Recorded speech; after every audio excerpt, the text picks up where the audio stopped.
The courtroom was packed that afternoon, the air heavy with the kind of tension you could feel in your bones. Clint Eastwood, now in his 90s but standing tall with the same cold steel in his eyes that had made him a legend, entered the room with a slow, deliberate gait. Cameras flashed, whispers rippled across the gallery. No one could believe Clint Eastwood himself was here to face a petty zoning dispute over a small piece of land he had purchased quietly years ago. It should have been a simple formality. Instead, it turned into a circus when Judge Ronald Pierce, a man infamous for his temper and deep connections with the town's political elite, decided he would make an example out of him. "You think because you're some ancient movie star," Pierce sneered from his bench, "that you don't have to follow the rules like the rest of us?" A few uncomfortable chuckles rumbled from the back. Clint didn't flinch. He adjusted his belt and glanced slowly around the room, his face unreadable. "Mr. Eastwood," the judge continued, voice dripping with sarcasm, "do you even understand the charges against you, or do we need to get someone to explain them nice and slow?" The insult hung in the air like a bad smell. Clint stared at him. He just stared, the way he used to look at villains before drawing his gun in a spaghetti western. The room grew deathly silent. Some expected Clint to lash out, others thought he'd stumble or mumble some incoherent reply. Instead, Clint did something nobody expected. He smiled. "Judge," Clint said, voice gravelly but strong, "you're right. I am old enough to know a bully when I see one." The entire courtroom held its breath. "And old enough," Clint continued, stepping closer, "to remember a time when men like you knew better than to pick a fight with someone who's got nothing left to prove."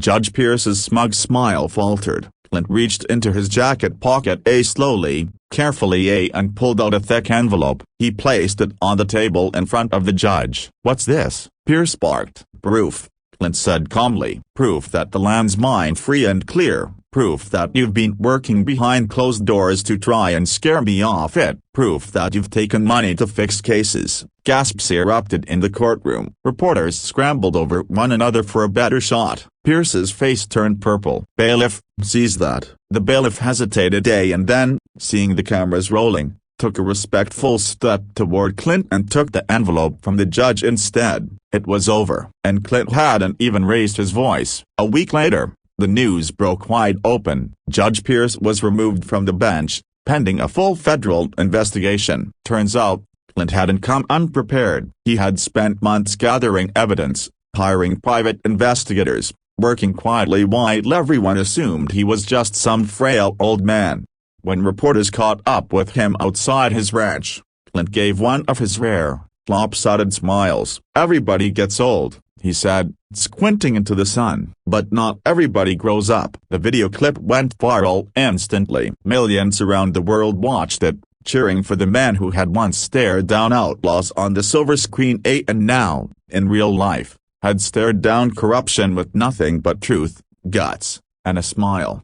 And just like that, Clint Eastwood became the hero all over again. The courtroom was packed that afternoon, the kind of heavy, buzzing crowd that usually only gathered for celebrity meltdowns or high-profile scandals. Clint Eastwood, now 94 but still every bit the icon he had always been, stepped through the heavy wooden doors with the slow, deliberate grace of a man who had spent a lifetime moving only when he meant to. Every head turned, cameras flashed, the whispers spread like wildfire. Clint Eastwood up. The Clint Eastwood was here to defend himself in a case so petty it almost seemed absurd. It should have been a formality, a simple hearing over a zoning dispute. Clint had bought a quiet piece of land on the outskirts of town, planning to restore the old stables there as part of a local historic project. But that wasn't how Judge Ronald Pierce saw it. Pierce wasn't just any judge. He was a small man who wore the black robe like armor, using his position to intimidate,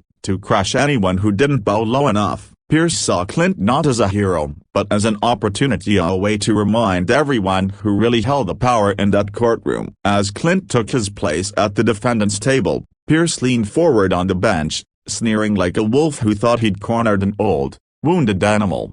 "Mr. Eastwood," Pierce began, his voice dripping contempt, I see you're still upright." I was half expecting a stretcher. The courtroom chuckled nervously. Clint didn't react. He placed his worn hat on the table, smoothing the brim absently, his weathered hand steady as stone. "You think because you're some ancient movie star," Pierce continued, "that you don't have to follow the rules like the rest of us? You think the law doesn't apply to Dirty Harry?" Again, more snickers. Clint's eyes, those legendary eyes, lifted slowly to meet Pierce's. No anger, no fear, just the cold, patient gaze of a man who had seen far worse men than Ronald Pierce fall apart. "Do you even understand the charges against you, Mr. Eastwood?" Pierce mocked. "Or should I have someone explain them real slow, so you can hear it through your hearing aid?" There was a beat of dead silence. The insult, naked and cruel, just hung there in the air. A younger man might have snapped back, might have thrown up his hands or barked a protest. But Clint just sat there, letting the moment stretch so long that even the snickering stopped. Then, with a slow shrug, he stood up, his joints cracking audibly in the cavernous room. He walked toward the bench, each step sounding like a hammer on a coffin lid. Some thought he would shout, some thought he might stumble and embarrass himself. Instead, Clint Eastwood did the thing he had done better than any man alive. He spoke softly and made the world lean in to hear. "Judge," Clint said, voice low and rough, "you're right. I am old enough to know a bully when I see one." A murmur rippled across the courtroom. "And old enough," he continued, his voice gathering just a touch of that dangerous, coiled energy he once poured into gunslingers and grizzled detectives, "to remember when men like you didn't dare hide behind a robe." Pierce's face twitched, the flush of rage creeping up from his collar. Clint reached into his jacket low, carefully and pulled out a thick, sealed envelope. The entire room tensed. The bailiff took an unconscious step forward, his hand resting near his hip, but Clint simply laid the envelope down on the table in front of the judge. "What's this?" Pierce barked, trying to reassert control, his voice cracking slightly. "Proof," Clint said simply. "Proof that the land is mine. Proof that every obstacle you've thrown in my way was bought and paid for. Proof that you've been fixing cases for years, and lining your pockets doing it." The judge's sneer twisted into something uglier, a panic. "Bailiff," Pierce snapped, "seize that now." But the bailiff hesitated, glancing around at the sea of watching eyes, the blinking cameras, the weight of the moment. He moved not toward Clint but toward the judge's bench, taking the envelope from the judge's side instead. Gasps broke out. Reporters practically fell over themselves, scribbling notes, whispering into phones. In the stunned silence, Clint leaned in a little closer. "You see, Judge," he said, voice like gravel dragged across stone, "you spent your life thinking power was about making people afraid. I spent mine learning real power is making them remember who you are." Pierce's mouth opened and closed like a fish pulled from water,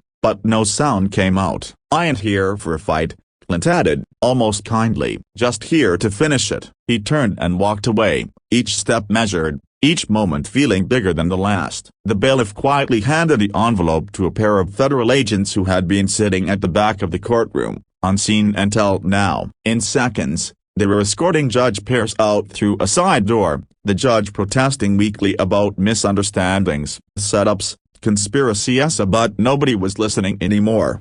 Clint Eastwood, the man too many had written off as too old, had just outdrawn the system itself, and he hadn't even needed a gun to do it. The news hit like a thunderclap. Within hours of the courtroom showdown, headlines blazed across every major outlet. Clint Eastwood exposes corrupt judge in stunning courtroom twist. Clips of the moment take Clint standing tall, speaking with quiet, devastating force went viral. People who hadn't thought about Clint Eastwood in years were now sharing his words, quoting him like scripture. The legend was alive again, not on a movie set, but in real life, where it mattered most. Judge Ronald Pierce's downfall was immediate and brutal. Federal agents raided his office and home that same night. Records were seized, computers confiscated. Investigations unearthed a tangled web of bribery, extortion, and political favors stretching back over a decade. One after another, people who had been too scared to speak up before were suddenly stepping forward, emboldened by the simple fact that Clint Eastwood had stood up first. Pierce's smug face disappeared from the nightly news. In its place were mugshots, each one worse than the last. His allies distanced themselves faster than rats abandoning a sinking ship. By week's end, he was stripped of his robe, facing a mountain of charges that promised he'd spend the rest of his life in prison, trading his seat of power for a cold concrete cell. But if Pierce was finished, Clint Eastwood was just getting started. When a group of reporters caught up with him outside his Carmel ranch a few days later, Clint was working on an old fence, hammering in new posts like he didn't have a care in the world. The sun beat down, his hat was pulled low, his sleeves were rolled up over arms that, while wiry with age, still looked like they could lift a horse if they had to. "Mr. Eastwood, Mr. Eastwood," one of the reporters called out. "Can we get a statement?" Clint leaned on the post, wiped his brow, and gave that famous half-smile, the one that had made entire theaters fall silent for decades. "Statement about what?"